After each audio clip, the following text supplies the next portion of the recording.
we got this about arenas, and we've got the WNBA themselves, the owners. Oh, they're about to play some hardball.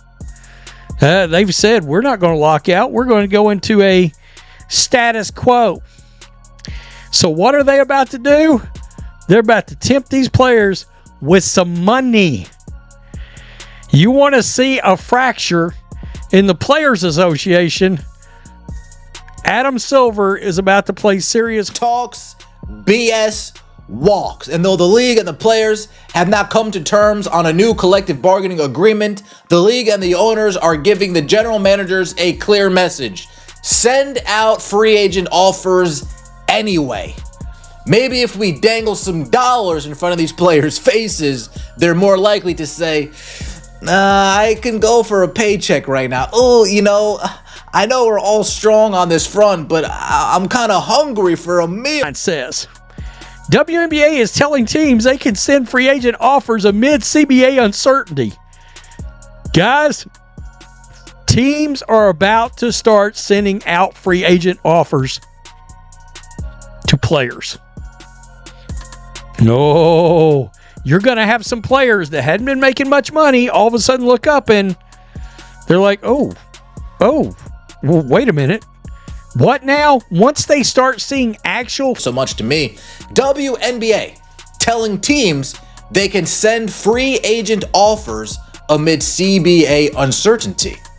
The league has called every team to tell them they can send offers to free agents during the status quo period. Sources tell Front Office Sports, but players are unlikely to sign anything in this limbo. Now, at first glance, you could be asking yourselves, well, if there's no CBA agreement, why would the owners... Rightly ran organization across our sports in America, the WNBA and WNBPA find themselves at a bit of a standstill as the CBA negotiations, they went unanswered. And we all predicted this, guys. We know that the owners are talking common sense, and common sense isn't registering with female athletes who probably left college with not the best GPA, not knowing how to conduct proper business. Watch closely, because this is where the real power play begins.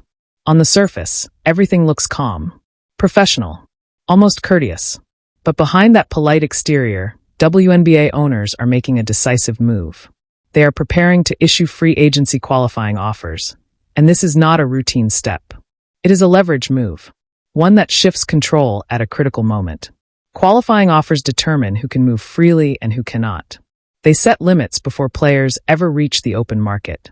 In a league already dealing with a broken CBA process, this adds another layer of pressure. Players are forced to make decisions without knowing what the future salary structure will look like. Agents are left guessing. Teams gain time. Players lose flexibility. For some athletes, these offers mean temporary security. For others, they create a trap. Accept the offer and stay locked in. Decline it and risk uncertainty in a stalled system. Careers can be redirected by a single deadline. Earning power can shrink overnight. This is not about performance or merit. It is about positioning. That is why this moment feels less like basketball and more like a chess match. Every move is calculated. Every delay benefits one side more than the other. Owners understand the calendar. They understand the pressure points. By acting now, they force the union to respond under stress rather than on equal footing. This changes the balance of the entire negotiation. It answers one question clearly: who holds the leverage right now? And it raises another: who will be boxed in when the board resets? What looks like a quiet administrative step is actually a turning point, one that will shape contracts, careers, and the future structure of the league long after the public realizes what just happened. The turning point did not arrive with a press conference or a public showdown. It arrived quietly, but the meaning was unmistakable. WNBA ownership decided it was time to step in and take control. After years of polite agreement, measured responses, and patient listening, the people writing the checks reached a conclusion. Negotiations were drifting. Direction was missing. And the process was no longer being handled responsibly. From the owner's perspective, talks had started to resemble chaos rather than strategy. Proposals shifted without consistency. Deadlines passed without resolution. Messaging changed from week to week. What was meant to be a structured negotiation began to feel unpredictable and unfocused. The belief inside ownership circles hardened. If this continued, the league itself would absorb the damage. That is when the tone changed. Quietly, firmly, ownership stopped deferring. They stopped waiting for consensus to materialize on its own. Instead, they began asserting boundaries and resetting the framework. This was not done out of anger. It was done out of concern for control and sustainability. Behind closed doors, the assessment was blunt. The players' union, in the eyes of ownership, had misread leverage and mishandled the moment. Instead of steering negotiations with precision, they appeared reactive, emotional, disorganized. From that viewpoint, the process began to feel less like serious business and more like guesswork. So ownership stepped back into the driver's seat. Rules were clarified. Leverage was reasserted. The message was simple.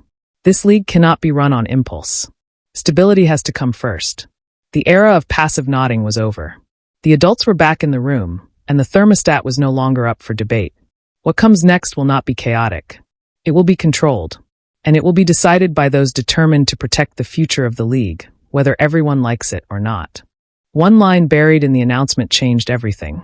The WNBA has told teams they are permitted to send free agent offers, even while the collective bargaining agreement remains unresolved. That decision moves the situation from talk to action, from theory to numbers. Teams are now preparing to put real contracts in front of players. Real terms, real salaries. And that moment is going to hit some players hard. Many athletes who have spent years earning limited pay are about to see exactly what the current market values them at. Not projections, not promises, actual figures. For some, it will feel like opportunity. For others, it will feel like reality crashing in. Once offers begin circulating, the dynamic shifts immediately. Abstract demands give way to personal decisions. A player staring at a guaranteed contract has to weigh security against uncertainty. Accept now, or wait for a new agreement that may take months and still fall short of expectations. Decline an offer, and the risk grows with every passing day. This is why ownership made this move. Numbers clarify power. Contracts expose leverage. When money is placed on the table, negotiation becomes individual instead of collective. Players start comparing offers. Agents start advising caution. Unity begins to strain under financial pressure. For some athletes, this will be the first time the business side feels unavoidable. The moment when ideals meet limits. Once that happens, momentum shifts quickly. The negotiation stops being about what should happen and becomes about what is actually available. And once that door opens, it does not close quietly. What started as a straightforward push for higher pay has grown into something far more damaging. The original goal was simple: improve compensation, strengthen the league, build a stable future. But along the way, the focus shifted. The discussion stopped being grounded in economics and long-term planning and took on a different tone, one driven more by posture than practicality. Now the situation resembles self-inflicted damage wrapped in moral certainty. Each side speaks as if consequences were impossible, as if financial limits did not exist. And yet those consequences are arriving anyway. Quietly at first, then all at once. Missed deadlines, frozen negotiations, uncertainty spreading across the league. Somewhere along the line, sustainability dropped out of the conversation. Long-term growth was replaced by short-term demands. The business model became an afterthought. The mindset turned into take what you can, while you can, without stopping to ask whether the system generating that money could survive the strain. That is the danger point. When a league stops asking hard questions about revenue, stability, and timing, it risks undermining itself. What should have been a careful negotiation became an unchecked grab, with no clear plan for tomorrow. And now, as the financial realities begin to surface, the shock is not that consequences exist. The shock is that anyone believed they wouldn't. The league was handed a golden opportunity, a surge of momentum that few organizations ever see, a level of visibility that had eluded women's basketball for decades, and a wave of new fans suddenly tuning into every game. And yet, instead of protecting and leveraging that growth, the response inside the WNBA seemed almost deliberately self-destructive. Leadership focused less on strategy and more on arguing over credit and control. Who deserved recognition? Who should profit from success? Who earned the spotlight? What should have been careful stewardship of newfound influence turned into internal bickering. That is not leverage. That is a demolition project executed with the confidence of a team, convinced it can rebuild while the building is still on fire. What makes this scenario even more remarkable is the certainty with which it is being carried out. Decisions are being made as if the WNBA exists in a parallel universe where other leagues could magically appear, fully formed, with arenas, TV deals, sponsorships, and fan bases ready to absorb talent and money without any real effort. Leadership treats this imagined possibility as a security blanket, a comfort against compromise or urgency, despite clear evidence that it is little more than tissue paper. The infrastructure, revenue streams, and national relevance the league enjoys today cannot simply be replicated overnight. Meanwhile, the reality of logistics, contracts, and scheduling is unforgiving. Arenas don't sit idle. Venues that host basketball games also host concerts, conventions, professional wrestling, and countless other events that pay cash immediately. Dates slip away quickly. Once they are gone, they cannot simply be reclaimed because someone decided it was finally time to compromise. Each delay risks not only lost revenue, but diminished fan engagement. Every postponed decision creates a cascade of consequences that grows more difficult to manage with each passing day. This hesitation isn't theoretical. It has very real, tangible outcomes. Players may look elsewhere. Sponsors may lose patience. Media partners may reassess the value of long-term commitments. The league's momentum, the rare surge it worked decades to achieve, is fragile, and the failure to act decisively threatens to squander it entirely. What should have been careful management of a breakthrough moment instead looks like a series of missteps, each compounding the last, turning a historic opportunity into a high-stakes gamble. And perhaps the most striking part of all is the mindset behind it. Rather than viewing this as a chance to grow the league, leadership seems caught in a zero-sum argument over credit, control, and optics. Instead of celebrating the player who drove this surge, they are framing her success as a threat. Instead of leveraging the attention and financial gains she generates, they are reacting defensively, as if protecting ego is more important than protecting the league. This approach is dangerous because in professional sports, momentum does not wait for bureaucracy or internal squabbles.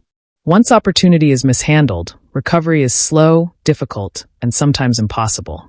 The lesson is clear. When leadership ignores the fundamentals, venue availability, fan interest, sponsor commitments, and player loyalty, the very foundation of the league is at risk. One mismanaged negotiation, one delay in decision-making, and the WNBA could see years of growth evaporate almost overnight. The silver platter of opportunity it was handed did not come with a second chance. And right now, the league's ability to capitalize or squander, this moment will define its future for years to come.